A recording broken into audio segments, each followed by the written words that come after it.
Today we have a 2006 Toyota Sienna here in the shop. The problem we're having, all the functions work, but when you go to disc or auxiliary, with the auxiliary plug turned in, the stereo is not recognizing the auxiliary port.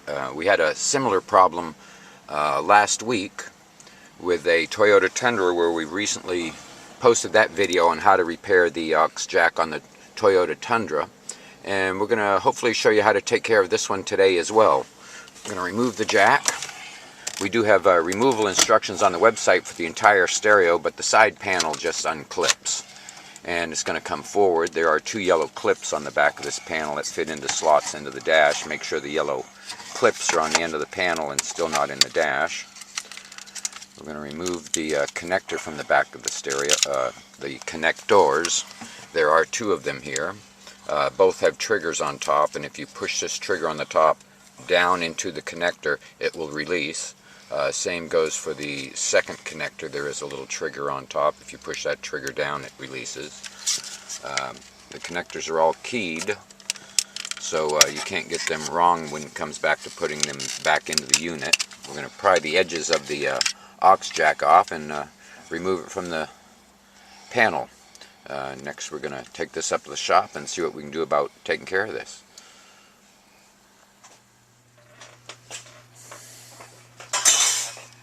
This is the assembly removed from the Toyota Sienna, and we need to remove this jack from it. Also, if you look closely, there is a little spot here that you can, if the light bulb is out on this section, give that a quarter turn and remove the bulb and rewire a new bulb in there. We have a similar video that deals with this problem for the the Infiniti G35 clock, which we have also had posted. But to remove this portion from it, there is a little trigger here on the back. We're going to take our flathead screwdriver and go in and pry it down a little bit and sort of push the control out of the housing. This will give you just the auxiliary jack here.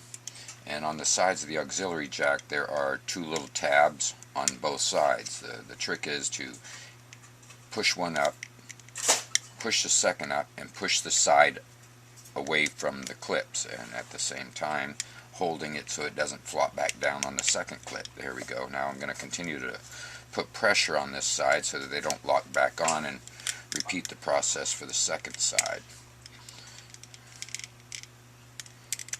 And there we go, we got the face to pop off of the control. Next we have the auxiliary jack here.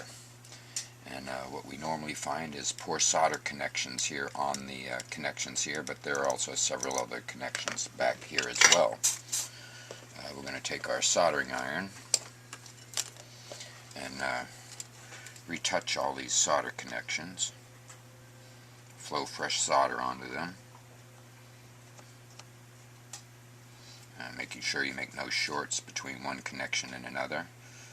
I already can see some minor circles around these connections, which are signs of poor solder connections or broken solder connections.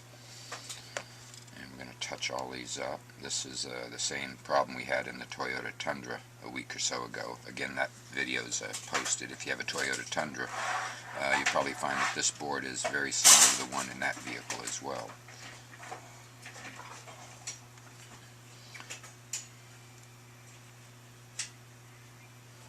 Now we've repaired all our solder connections, and we're going to take a close look at them to make sure that there's no solder bridges between one connector and another, and that all the solder connections look fresh. We're going to slide the control back in. There is a little guide here so that the circuit board fits in the guide here when it slides back in. The face will go back on. We have the jack in the right side, so we ought to put that on so that the right side lines up with the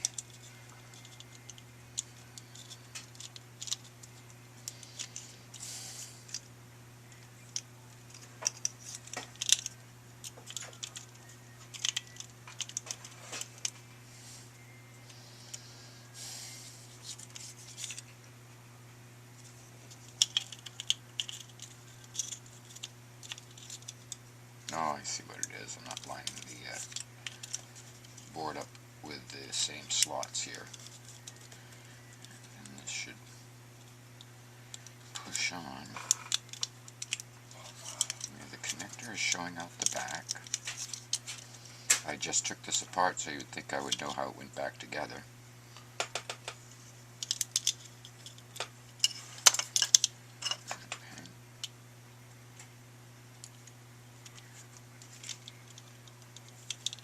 Okay, this tab has to sit on the tab here so that it fits in properly.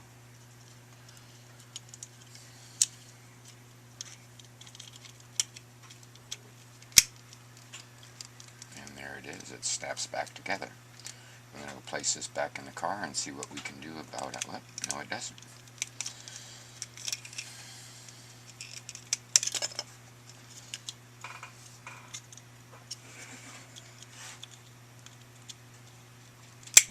There we go. Snap back together. We're going to place this back in the vehicle. And make sure that the sides line up with the slots on the side. We got that back together. We're going to place this back in the vehicle and see what we have. Hope this video has been helpful. Thank you for watching. See our other videos on removal and other do-it-yourself repairs for many vehicles we see here in the shop. Mainly we do repair on the head units, but if you have questions, give us a call. Thank you for watching.